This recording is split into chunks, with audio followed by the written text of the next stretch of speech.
Welcome everybody to our December 2024 webinar. So Trina and I are here today to go over, actually to discuss, but really to go over the principles and the underlying science behind how this program was and this intervention was developed. And she is going to share some of even her own research with us. And then we're going to go into like the primary key ingredients of what makes this work and things that you don't want to change, right? So that if it's a key ingredient and a primary ingredient, don't mess with it. Can supplement, but just don't take it away. So without further ado, I'm going to get into our intros. So you want to introduce yourself? Go ahead, Trina. All right. Hi, everyone. I'm Trina Spencer. So happy to do webinars. I honestly, I kind of miss doing these regularly. So I appreciate Megan for asking if I want to do this. And of course, I get to talk about something I love, Story Champs, and something I've learned more about recently because I have that liberty as an academic to just dive into anything I want to learn. And it's about AAC. So I'm excited to tell you what I've learned and how we're integrating that into the Story Champs family. And by the way, I'm the director of Juniper Gardens Children's Project at the University of Kansas in Kansas City, Kansas, and a professor in applied behavioral science, speech language hearing sciences and disorders, and in special education. Yep, and that's in another city. Oh yeah, those are in Lawrence, Kansas. Yeah, it gets confusing. So I'm Megan Kirby. I'm the Director of Dissemination and Implementation Programs here with Language Dynamics Group. And so we're going to get into this today. One of our biggest roles is trying to make sure that you have the information to guide your practices and then also be informed so that you can teach others. So we're going to start off with I'm going to give you some background to describe just early development of expressive language. Trina and I are going to go over some really great graphics with you and some research. And then I'm going to for anyone who doesn't know what AAC means, go ahead and define it, give some tips. What is the overall purpose? And then get into the current practice recommendations. Specifically, we get a lot of questions about how to teach vocabulary. And so I'm going to go over what, the researcher what that's saying about the state of research teaching vocabulary using AAC.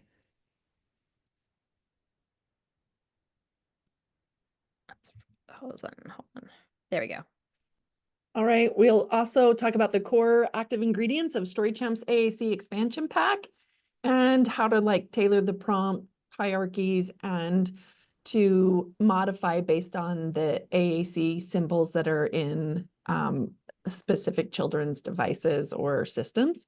And finally, we'll talk about how StoryChamps differs or StoryChamps AAC differs from other practices that you might use. Okay. All right. Go for it. Yeah, let's just go into what does early expressive language development look like, right? So we've got these, and this should be a review, but if it's not, we got to give you a basic understanding of these language domains of content, form, and use or function. So a content, what we're talking about is the vocabulary words, those individual units and their meanings. The form is then the way those take shape, right? So the structural aspects of sounds, so if it's vocalized speech, to words and sentences, and then even discourse levels of structure, right, of language. And then use, what are the functions? Why do we do what we do when we're talking about language? We use it to request things, to comment on things. I mean, so much rejection, protesting, information sharing, and also it's very critical to social engagement. All right, Trina, let's go over this really cool slide. I put the journal article there at the bottom in case you kind of missed that right there.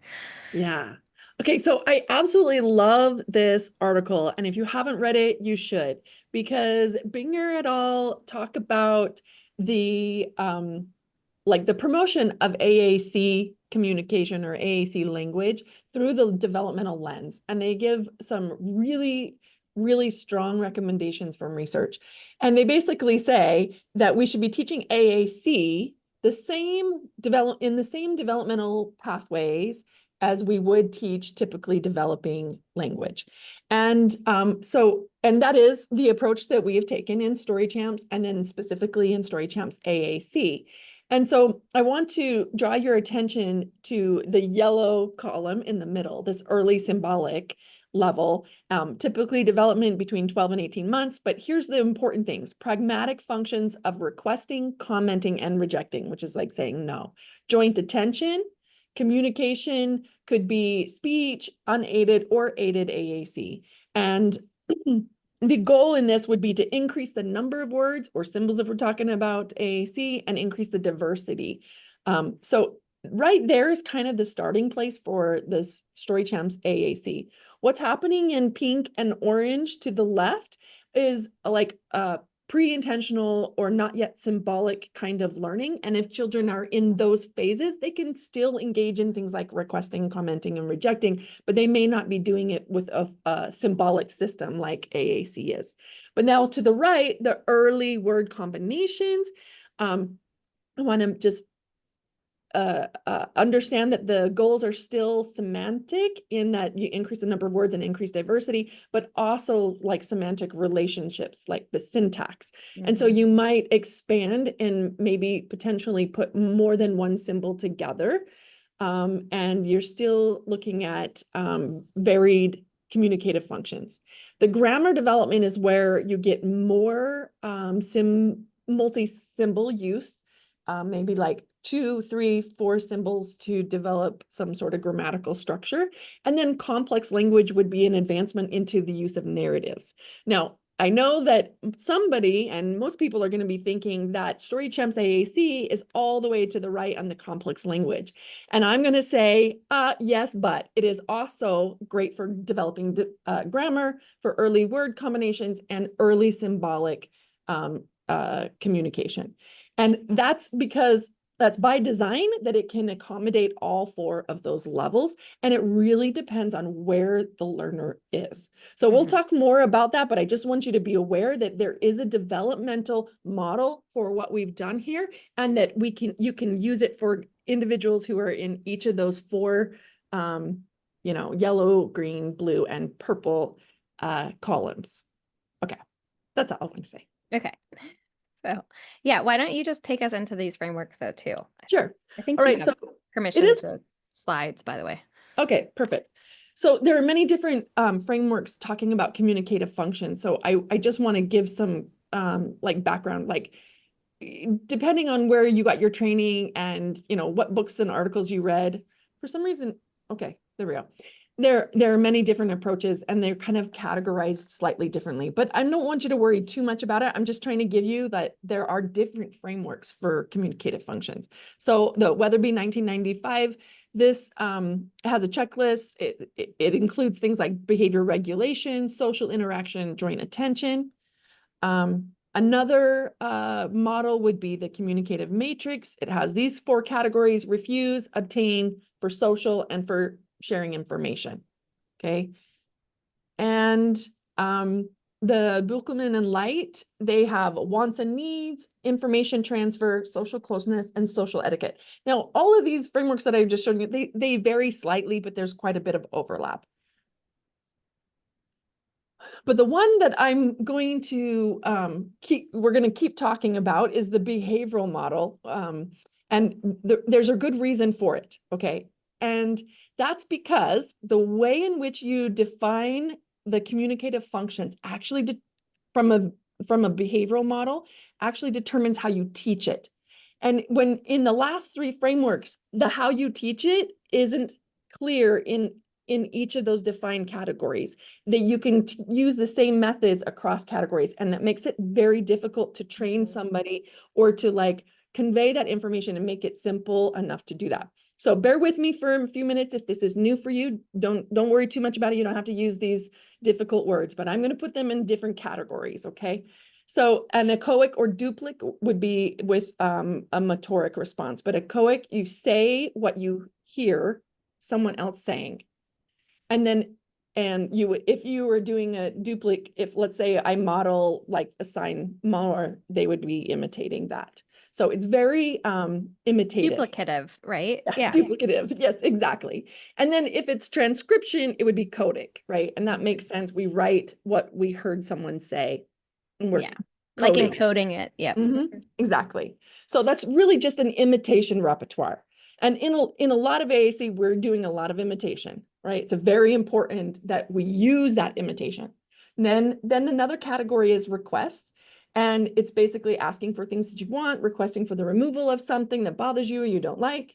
The next category is attacked, which is really a comment or a label or telling someone about something. This right here incorporates a lot of the other framework categories, right? So sometimes they say like sharing information or commenting, right? So we're just like naming an object, an action, a state of being, an experience because you sense it somehow, hear, taste, see, smell, or touch.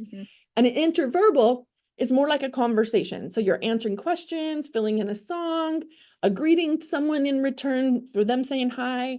What's important about an interverbal and how that is different from the echoic part is that there's no similarity in what the other person said or did with what you say and did, right? So in the echoic, there's a match between the form, back to what Megan was, content, form, and use. There's a match between form, and in interverbal, there's not a match between the two forms, but there are relations between what one person says and does and the next person says and does. What's really important is all verbal behavior is socially mediated, right? It's really about communication. And just for another point of clarification, if we have some SLPs in this group, that oftentimes people compare language and verbal behavior, but that's actually an incongruency. Verbal behavior is better equated to communication. It's the word communication, and communication is a social endeavor. So if you think about it that way, it makes better sense than trying to equate it to language, which language by itself is a symbolic system. Okay. So why is this important? Well, it's because the same behavior, the same form of a response could have a different use, a different function. And again, it depends on the function, not the form, that determines how you teach it. So if you look at this, I don't think it's working. It's delayed. It's delayed. It's Hit it delayed. again. Okay. Hit it again. Maybe. There we go. Okay, there we go. So the same form in each case, the antecedent, a child wants a book, he says book, he gets a book, that means it's a request. If he sees a book, says book, but the consequence is something generic like attention or praise, that would be Yay, considered a book. label. Yeah. Yeah. If he hears a book and says book, that's an imitation, that's an echoic imitation. Okay. If somebody asks, what do you have? And they have a book in their hands, that's answering questions, that interverbal, and sees a word, says it. Now, okay. All right, so all of these have different functions, even though the form of it looks exactly the same. So in AAC, this matters because when you say they've learned a new symbol, that symbol is learned under a certain functional context. So there's not a guarantee that they're going to use this symbol under all functional contexts because you see the antecedents and the consequences differ. Okay. Okay.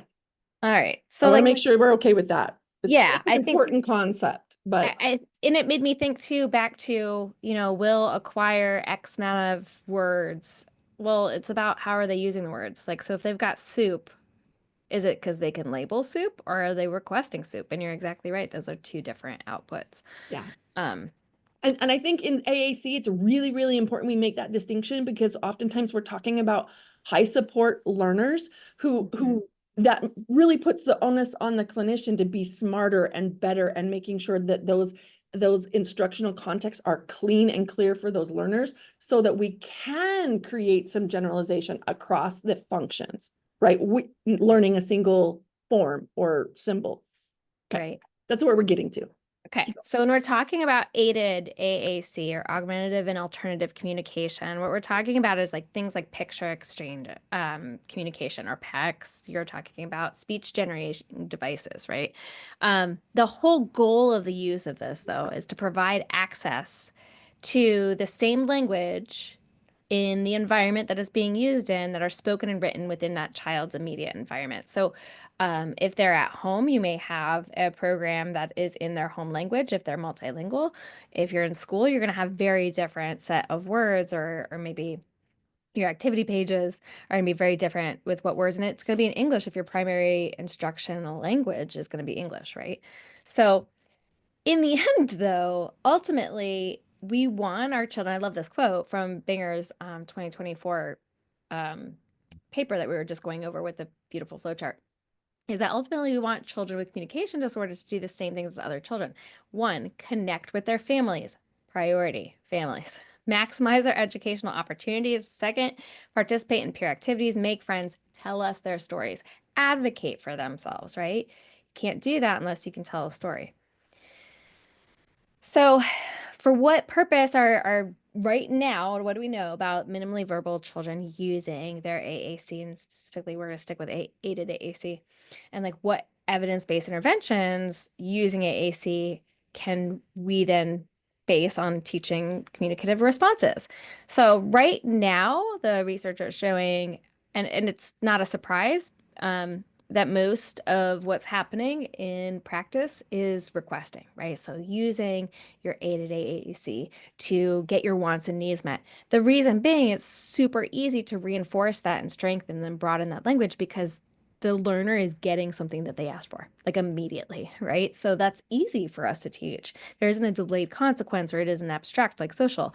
And so if you look at it, when you do the synthesis of all the research out there, 60 to 90% of these interventions that are out there that you would learn about through research is just on requesting. But what about the other things, right? So I want to focus, we get a lot of folks that will write to us thinking that Story Champs AAC is all about teaching vocabulary. Like that's primary. And I'm going to say it's not. Put a pin in that. It's not what it's only for. And we'll get into the purposes. But if we're looking at core vocabulary, for example, so we've got core words, or there's a million different ways that you can set this up. But there isn't really a lot of sufficient evidence available about, AAC interventions that use core vocabulary. In a review, then back in 2023, only 10 studies met were eligible for inclusion in this review. 10 out of 1,000 or so that they went to go look for. And so 5 studies out of those 10 and only half met quality standards for the Council for Exceptional Children, or CEC quality standards, meaning you can trust the evidence in this to some extent or degree. Other ones, the other 50% were unacceptable. Like the methods were bunk. There's so many other reasons. But basically, if you were to read it and you know about this, you would not be able to generalize or take that information that you gleaned from that research and apply it to your own instruction, or make assumptions that you could, that it would work with your own learner, right? Even worse is that, few of these studies, even the ones that qualified, report inter-observer accuracy, meaning, can I trust that this research actually, it was the intervention that did it? Treatment fidelity should be reported, because I want to know also how feasible is this intervention and who delivered it. Because if it's researchers, it's going to probably work better than if you've got a teacher who's very busy or someone who has a high school diploma, right? And so we have to report that. Now, Hey, do you mind if I insert something? go Sorry, ahead. you're Yeah. about to take a breath. Sorry.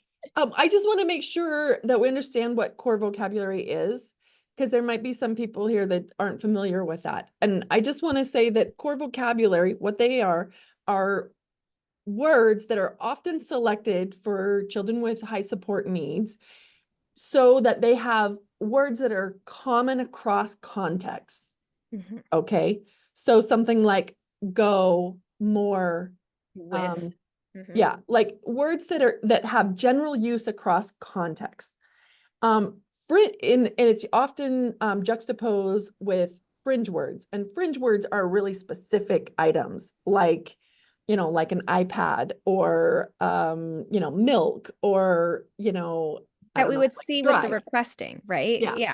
fringe would be like for a lot of those manding or requesting programs. Right. And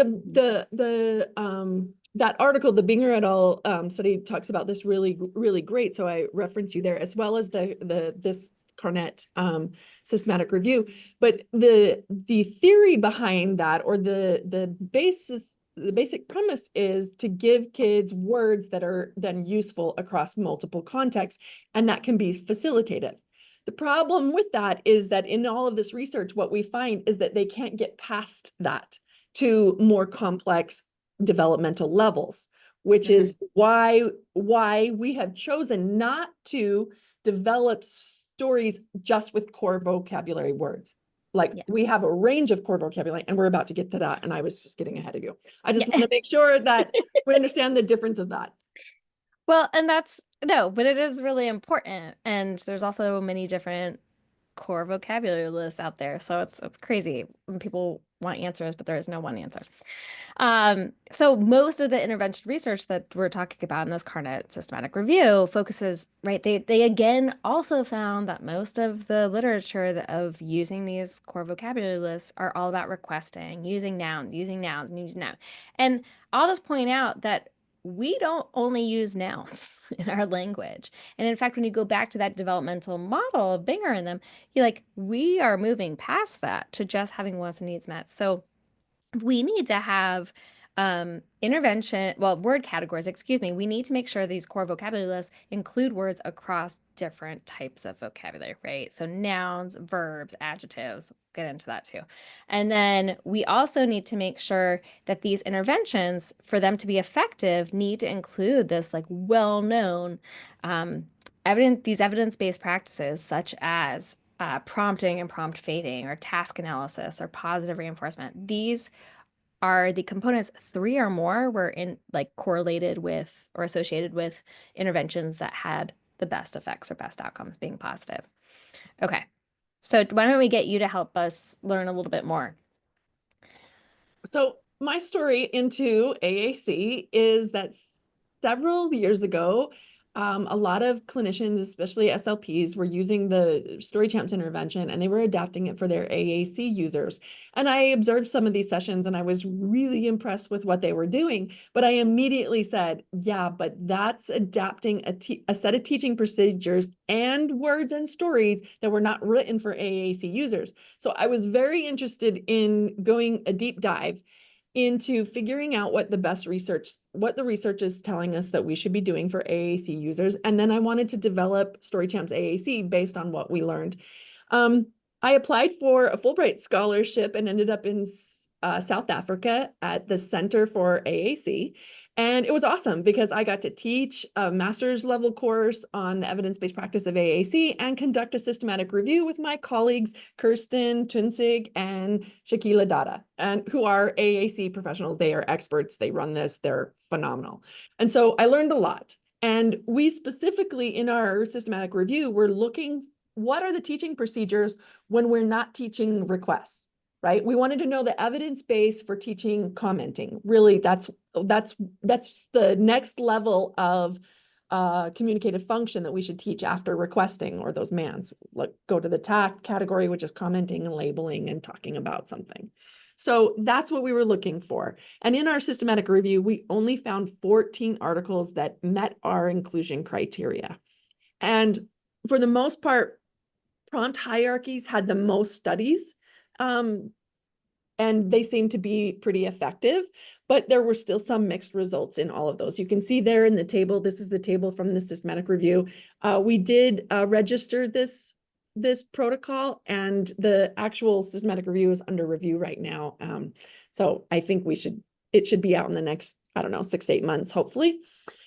We did notice that aided modeling was also pretty common as a separate, its own independent variable, but it should be noted that prompt hierarchies all had a step of prompt that was aided modeling. So it's either aided modeling alone or aided modeling within a prompt hierarchy. And then direct prompting might have been like, just the same level of prompt, like a physical support or gesture, things like that. We also found that in the context of book reading, was more popular. Secondary, we see studies that use toys or play, and then some intensive teaching sessions. The other thing is that the commenting behaviors were kind of dispersed as well.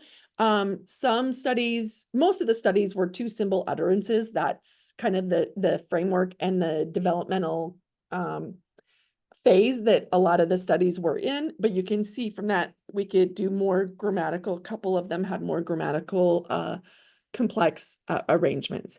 And a lot of the studies were mixed results or moderately effective, but you can see on the left column under highly effective where they're clustering. Bottom line is that we need to be teaching more than just requesting. And with 14 studies, that's not very much information to go from. But things like the prompt hierarchy in the context of a story, and I can't remember what a third recommendation was, but anyway, that's what I got. I'm sure it'll come up. All right. So, overall, if we'd like try to synthesize the available research, which Trina's saying is like very little, it's emerging, is that we need to consider these like current recommendations that the authors are putting forth. So Carnett, Binger, you know, I'm sure in Trina in your paper you do as well. Yeah. So, number one, we need to follow a developmental model of language. So I know it's not the number one here. That's like the overarching thing. So use that Binger developmental sequence, right? That follows also typical development to help guide or aid, understand where your learner is and then where they should go. So then number one, after you've done that, is to address short and long-term needs across all language domains, right? So we have to move just beyond a set of core nouns. We have to be looking at also then expand vocabulary and grammar. So children with, who have speech language disorders, as well as the child who uses AAC, that's aided AAC, they both need to probably work on at some point vocabulary diversity, which is a semantic goal, improving subject verb agreement, right? A grammar goal, including story grammar markers in their stories. That's a narrative goal, right? So these are all different targets that help our learners expand both vocabulary and grammar. We also need to program words, again, from those various parts of speech so that these combinations, like multiple symbol combinations, can be made, because children do not only communicate in nouns. All right, so that's something we need to think about. And then we're going to get into a little bit not more. We're going to go into story champs and the AAC actual program itself for the remainder of this webinar, but I do want to point out activity displays are a great place to start, right? So you have very limited vocabulary words on this display that are related to the activity at hand. This is very useful for if you're a school-based or clinic-based provider and you are controlling that activity so that you can identify the words that you need. They're great because they limit the overwhelming amount that might be visually aggressive for the learner if there's too many words or they have to navigate multiple different screens, that we've lost motivation or kind of the flow of our lesson. They're great for narrative microstructure as well as macrostructure. So when we talk about macrostructure, we're talking about the story elements, right? But you can also, on your activity displays, and people often don't do this, program, please, other words for sentence complexity, like because. All right. Put it, and then working on that, or when. All right. And then maybe, some of the core vocabulary like with. And so thinking about those and combining all of this information is really going to help us when we are working with our learners in these who are complex learners. Okay, drum roll. So we are going to get now into what is this AAC expansion pack for Story Champs. And then it just came out. Trina, what month was it published? Oh, I think it came out in June. Yeah, so it's Or not even a year. So, June, September? Yeah, June. I don't know. yeah. Okay. So we're getting on to like 6 months. So it's about time. I want you to explain the purpose of why it was developed.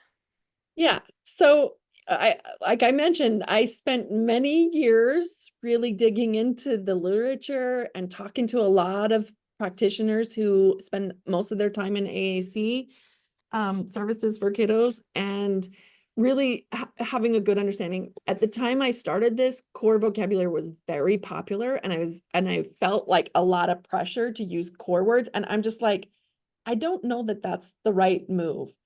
And so the more recent articles that talked about here's the core and how it's limited, or here's the other option and how it's limited, right? Really gave some really nice depth to that. So ultimately, this is where we landed. And I do want to just preface it with StoryChamp's AAC is not going to be appropriate for every AAC user. All right. Sometimes the development or their age is not necessarily in line with that. And we showed you that the developmental sequence from the Binger et al. Review, so you could see that we don't really cover the first two developmental stages, right? As when they're entering symbolic phase, you can begin an AAC. And then it's useful all the way up to the learners in that more advanced language development. So here are our purposes. The primary purpose of StoryChamp's AAC is to expand children's proficiency with their AAC and to improve their generalized use of AAC. Okay. The secondary purpose of StoryChamp's AAC is to promote language development from early symbolic to complex language stages. I want you to notice that I did not say the purpose of StoryChamps is to teach storytelling. Okay. This is very, very important, because even StoryChamps, regular StoryChamps, I would not say that the purpose is to teach storytelling, yet that is somehow often reduced to that. The goal of the StoryChamp suite overall is about general and generalized language use. And so the equivalence here is to improve the proficiency of their symbol use, right? So they get to know more symbols and they learn those symbols, and also to make progression through your phases and to do that as rapidly as possible. Okay. I guess I should advance the slide here. So the ingredients of StoryChamps are very similar to, StoryChamps AAC are very similar to StoryChamps. We have a storybook, we have illustrations. They are in a flipbook format, like you see on the slide here. There are only 2 mastered lesson plans right now. I'll talk a little bit more about that in a minute. And then you can download story icons if you choose to put them on someone's device. It is not required, but a lot of clinicians like to do that. And it really depends on the individual that you're working with and the kind of device that they have. So we're going to talk about each of those pieces. So some of the caveats, I already kind of mentioned this, that it's not necessarily appropriate for every child, right? And you're just going to have to accommodate that. Maybe at another time, we might have another expansion pack that may work for example, older children, grades 5 through 12, right? When it comes to developmental content, we can only take a slice so big, right? I can't make something that's appropriate for 3-year-olds and for 18-year-olds at the same time. So that's one thing. Children with complex bodies also may have difficulty with the number and the type of symbols that we're expecting the users to be able to do. They have to have, a device or a board of some sort that can handle many different symbols. Children with complex bodies may not have that many symbols in their systems to be able to do that for. Now, it doesn't mean it can't be adapted, but the way it is currently, that isn't necessarily the user that we imagined when we developed this. So we also suggest, or we imagine, that some possible prerequisite skills are requesting, being able to just get their wants and needs met using their AAC. Now, I don't expect that they have to be very proficient and they have to have like 100 symbols that they're asking for, but a little bit, right? Because if we start teaching them something like commenting and they don't even know how to get, to say water or to ask for a drink or food, then it feels like a disservice. So we need to prioritize their wants and needs so that they can express that. And that gives them dignity, independence, and, just the ability to speak on their own. Now, commenting, which is our other communicative functions that comes next in the sequence of development, would be commenting or labeling or tacting, Let's put it in a larger category. So Okay. there also needs to be some level of receptive understanding of oral English language. That's the language that the program is developed in. Now, does it mean that it can't be done in another language? No, but the stories are written in English, and that's what you need, have some receptive understanding. I don't expect that kids are going to know all of those words.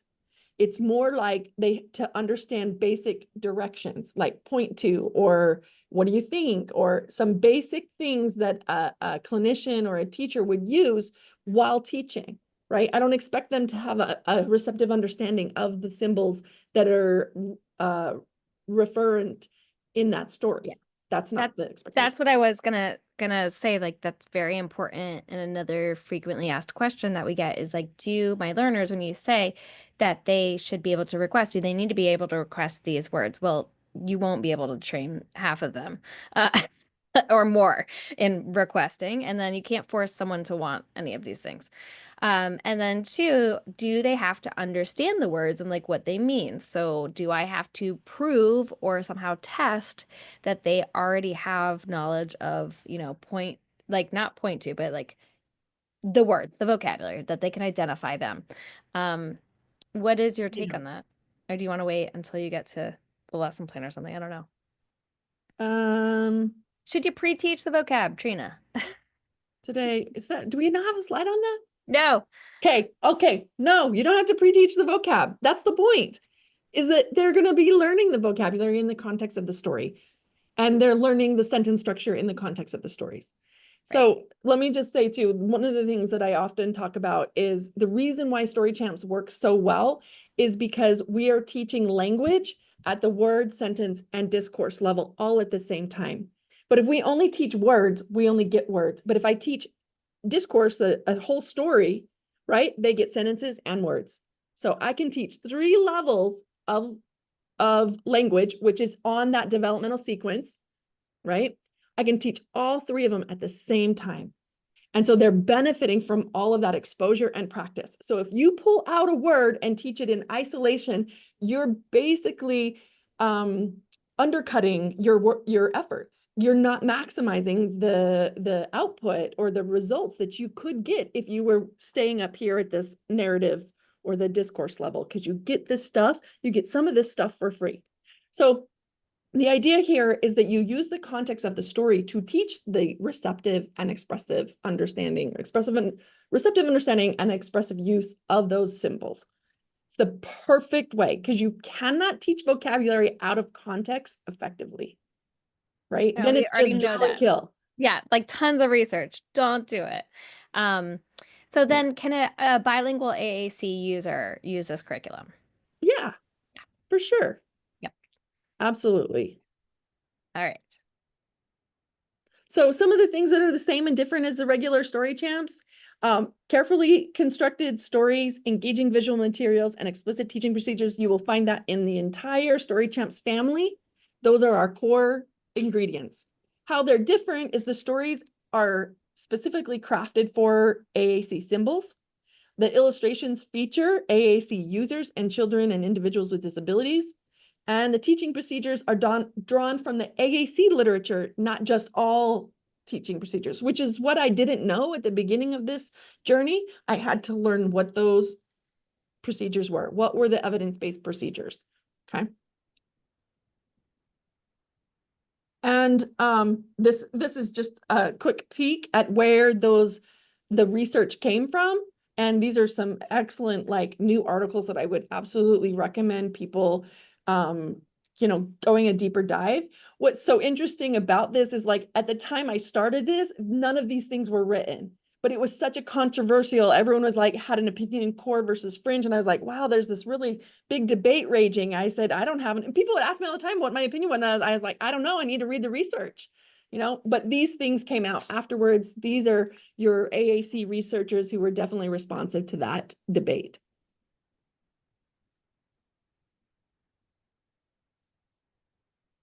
Okay. So this comes to this, our teaching approaches in terms of selection. Was this your slide? Yeah, no, you can keep going. Well, this is just justification for why we did what we did, right? Yeah. So Yep. like if you're going to do like a core focused approach, it's good for that initial symbolic development, like, but it ends up not being as good for the other communicative functions. And it's hard to progress rapidly because they're just so limited in the type of words and the number of words as well as structure, right? It's not that core only isn't helpful, right? It's only helpful to some point. And same if you were using fringe only. Fringe only, is that the next slide? No, just if we were not going to do over fringe, we're going to get Okay. into the content. So Yeah, we sorry. can talk about So it. basically there are weaknesses to any single approach, right? So what Story Champs did, what we did is really take those recommendations and be like, how do we get to, greater use and generalized use of AAC, not just memorizing, right? And how do we work on words, sentences, and discourse level stuff to capsulate, let me say that better, to help children progress across the developmental phases. So what we came up with was content that was AAC helpful, right? Words that were common in AAC vocabulary lists. And there's also so many different kinds of devices that it's difficult to like choose just one, right? Yeah. Let's say like this one district might be a Toby Snap, district. Great, but we can't design stories that are specific for Just for Toby you. Snap. So the target words are different from the sparkle words in Story Champs because they're more basic words that would be on the devices. So you can see in the first story, it's soup, sleep, and sick. And one of the things that we did was in every story, there is a noun, a verb, and a modifier. So an adjective or adverb, something like that. So that we're intentionally teaching across those word categories or parts of speech. And then the stories, of course, are relevant and should be relevant to children with communication disabilities. So we did a lot of like talking to people who spend a lot of time with these children or individuals who use AAC themselves, what would be appropriate topics.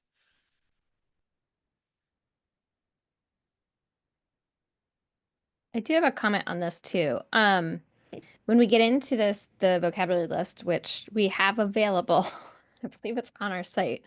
Um, I want to make sure that people also understand that because it says soup here does not mean that we can't teach problem solving of liquid hot, right? That we need learners, and this is in the research, they need multiple ways to communicate, whether it's through the AAC, but also word combinations to try to be able to not be restricted to one particular word, just like we would if we lost, when we get tripped up. I remember after I had COVID, Trina, the first time in 2020, I could not remember the name of a calendar, like just the word calendar. And so I was calling it a date map. And people understood what I was talking about, right? And so if you are hung up, because I know we just talked about it, like we cannot design things for one particular device. If you get hung up on that, please just remember there's other problem solving ways that are going to expand the learner's vocabulary even more so that get the same message across. Okay, sorry. Yeah. My So soapbox. thank you. Very important. On this slide, you'll see too that every story has more than just those 3 words. So those ones are explicitly selected for AAC target, but the rest of them are just naturally embedded in stories. We have people. You can see a variety of different people are mentioned in the stories. There are a variety of settings. So you're getting like people, places, and emotion words, right? So we have a variety of emotion words so that they learn that category on their device and are able to express their own emotions, right? The asterisk really basically says that there are other things in the stories as well: pronouns, prepositions, conjunctions, helping verbs, those kinds of things. So if those words are available on the individual's device that you're working with, the AAC user's system, then you can use them. You can prompt them, you can have them practice that. So it's not restricted to just these 3 words. It's quite varied and there's quite a volume of them. And that's actually not a problem. The other thing is that if they don't have soup, right, on their device, or they don't have sleep, you can use whatever is an alternative that is close. You can change it in the story. That's not the problem. The stories do not have to be exactly the way they are, because there's no way we can design a story that would be appropriate for every child's AAC vocabulary. So you as the clinician has to be able to adapt on the fly, like right then and there, to what that child has available in their device. Okay. I think I need to speed it up here. Yeah, sorry. Okay, I just want to say the illustrations are awesome, and this is Olivia Peterson, who's the artist. I think she did a great job. We received feedback from some of our our colleagues, our community colleagues, and they said, you know, is there any reason why we can't have devices in the pictures? I'm like, nope, let's do it. So you can see this one in story 5. This individual has a cochlear implant or hearing aid. I don't know, not specific, but the devices are shown. And we love that about it, to be inclusive and a lot of diversity. On the back side of besides the illustrations, on the back side is the icons only, which is a part of the procedures that we'll see in a minute. And then for the personal stories, which is Master Lesson Plan 2, you can use this kind of thing on the very back end as kind of a guide where you can use sticky notes to draw. These are the lesson plans. Now I'm sure there are other arrangements and other ways you can use StoryChamp's AAC, but we didn't want to wait to get it out until we have gone through several years of research, testing them all out. So what you get is what we are pretty confident based on the current research of master lesson plans. Now, I believe that they can be used and adapted with others, but this is what we stuck to because this is where our evidence suggests. Our teaching procedures require that there's a individualized prompt hierarchy. I think I might have We have a slide for that later. I have a slide for that. Okay. So the first one is really using a retell. So we're just practicing retelling the story, introducing that story. And then the master lesson plan 2 is personal story generation, like using the icons to help them generate something that's relevant to them.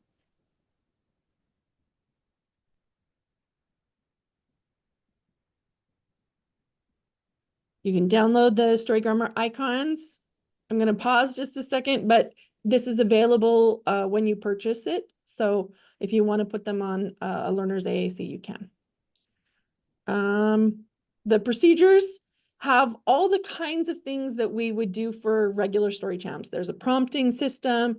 We individualize the content, individualize the form for them. In the prompt hierarchy, we have 5 levels with some cautions, right? One is that you don't need to use all 5 levels. You would choose the levels that are appropriate for your learner, but this is generally the sequence. And we found in the research that we had 3 different learners that needed 3 different types of prompt hierarchy. So using a single prompt hierarchy is not necessarily recommended for every learner. So adapt and individualize that. You also should be cautious about using physical assistance because that can be overused and potentially aversive. Yeah. Aversive, exactly. So we want to avoid that when possible, but take your cues from your learners.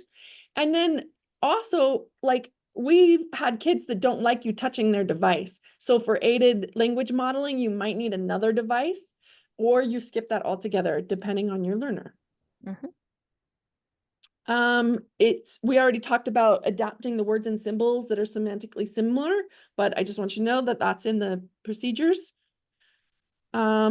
And then, this is also an important piece that comes from research. You do not need to use telegraphic speech, even if that's the symbols that they're using or that's what you're modeling. Go ahead and use a grammatically complex syntax so that they can hear it and that, you know, eventually they're going to progress to that level, but they're not going to progress there if you're not using it in your modeling. And the teaching steps, very similar. We start with the model story. We name the story grammar parts so that they understand these are important categories and it's about patterns, okay? And then we do an aided model of a simplified story. I forgot to mention that in the storybook that there's 2 types of stories. There's a regular story that has more complexity in it that it's important for them to hear.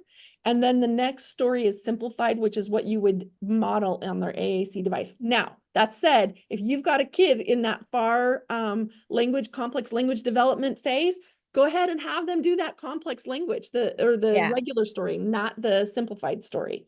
That's only if you need it.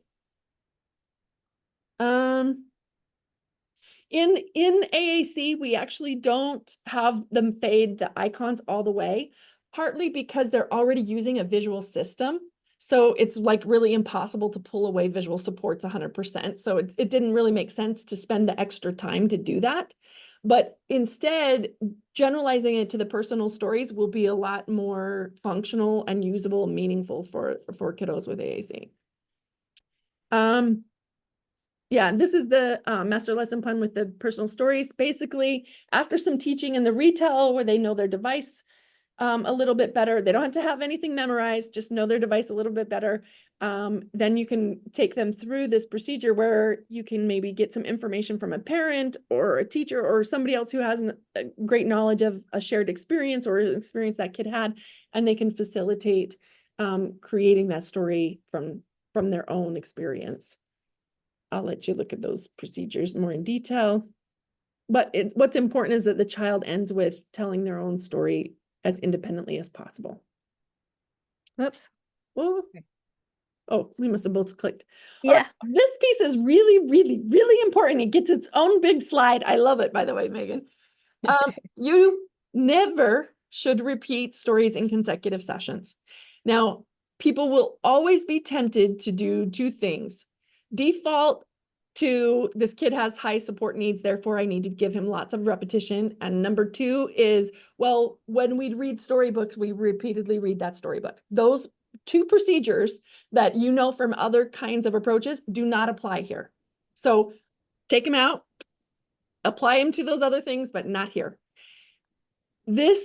The repetition of stories on consecutive sessions will promote memorization of the content and put the focus on the content and not on the generative nature of using their device.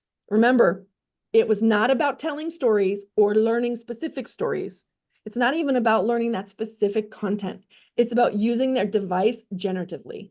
And you can't do that if they think the task is regurgitating that thing and just getting it precisely perfect, okay? The instructional design of story champs is based on what's called multiple exemplar training. And when you train across exemplars, which are stories, thank you, we're teaching the patterns that are in every story. And that's far more effective than training content. We're training the patterns of stories generally and of language generally. Because if we were to just teach this story over and over again, they would learn that content and they would get this content. But if we teach patterns, what we get is this recombinatory power, right? They can use that pattern and put other things in the bins that belong in that pattern and recreate new, relevant, totally germane stories to this immediate context. And we have seen kids do that naturally because of the way we've taught them in Story Champs AAC. Let me give you an example. Yeah, so this is the literature that all of this is based on, right? Teaching generative strategies. There is a science that is very, half of these authors are SLPs and half of them are behavior analysts. But back when these things were written, these people, these fields were very much intertwined, right? Yeah. Their origins are very similar. And it's really quite an amazing set of scientific principles that helps us know how to arrange the instruction so that we get generative repertoires. Now I'm going to tell you an example. So in this recent study, and here are the data. In this recent study, we were only teaching the retell. We only taught them retell. We never did any personal stories. And we had the parents keep a log. And we did this study in the parents' home, not at school, and it didn't involve their SLPs.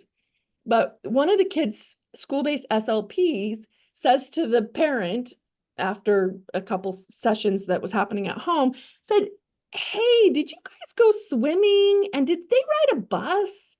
And the mom's like, "Yeah, that happened. Why?" And the SLP is like, "Well, because your kid just told me the story about what they did over the weekend that included them going to the swimming pool and riding a bus to get there."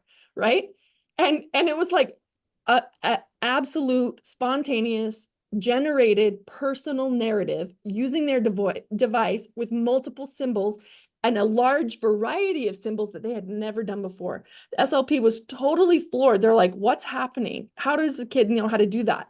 And the mom's like, oh, well, we started this intervention at home, right? Again, we didn't teach it, but because we taught the patterns of language, it gave them the tools and access to Mm-hmm. get familiar with their device. It gave them the ability to recombine it at a later time under natural stimulus conditions, natural conditions of like, oh, I've got someone I want to tell something to, and I have this experience. I'm going to put these things together. So that's the kind of generative repertoires that we're after with StoryChamp's AAC. It's not that impressive to teach somebody this story about soup sick and whatever it was. Mm-hmm. It's not that impressive. Like that's just regurgitating the exact thing that we are teaching them. It's way more impressive to give them the tools to recombine and create when they need it, which is why we can use StoryChamp's AAC to move from early symbolic all the way to complex language, is they have the tools to get there in a rapid process. Okay, sorry. No, you're fine. Yeah. Yeah, no, but here are these data from, this most recent study, um, that is coming out any day Which now. should be out any day. Like literally, I just checked before here because it's been accepted and it's in Augmentative Alternative Communication, the journal, which is very exciting. And it will be free to read, so like just can put a Google alert. We'll make a post about it. But I do want to just basically show you and provide, an overview of like you've got these three participants, these three learners, and obviously in baseline, right? Right here, there's no intervention. Then you see the staggering. This is different participants. Um, and then this is during treatment or during the Story Champs AAC intervention, right? Trina, what are the warm probes versus cold probes? So cold probes were done prior to the intervention Okay. procedures, and then the warm probes Oh, were done after at the end of the session. And the reason why we did that is because cold probes are very, very difficult, right? That yeah. shows generalization plus maintenance, because in none of those probes did they repeat a story. They were always novel stories. But Okay. if we're saying 24 hours later, or maybe 48 hours later, we gave them an opportunity to retell a story, that means that they had to not only generalize it to a new story, but they had to maintain it 48 hours, right? Gotcha. And so Yep. the warm probes are a generalization only, not a maintenance. But So not of the same story. So that was yeah, yeah, it's because I still would expect, generalization to a new story, but it's not generalization plus maintenance. but it's post intervention session. So that makes sense. So like, is your are you effective as an interventionist? I do love that. Because the materials make it so. So Okay. So can I say one other thing about this? one. Is you would, by looking at this, you would think the child that has the greatest proficiency would be maybe Carson or Austin, because maybe Carson, he had such great, Person, yeah. Yeah. such great Something. growth. Well, guess what? That is the kid that had the least amount of AA skills among all of them, and David had the most. So here's the moral of this story is it possible that children who already have some proficiency with their device and they think they know how to use it for requesting, they almost didn't like allow for the teaching procedures. It took a while for them to get it, but for Carson, who had next to nothing, look at how great his growth was. He learned so easily, so quickly. And this particular parent was like so blown away. They're like, I've never seen my kid do any of this. Not only that, there was a lot of multi-symbol use outside of the session with their parents and recombining all the symbols and stuff that they were learning within the stories. So we have more research to do, of course, but it's still Yeah. kind of fun to see this. No, this is meaningful for those who are individual practitioners because you can actually see it per kid instead of like a group effect size. Okay, that brings us to the end of this free webinar.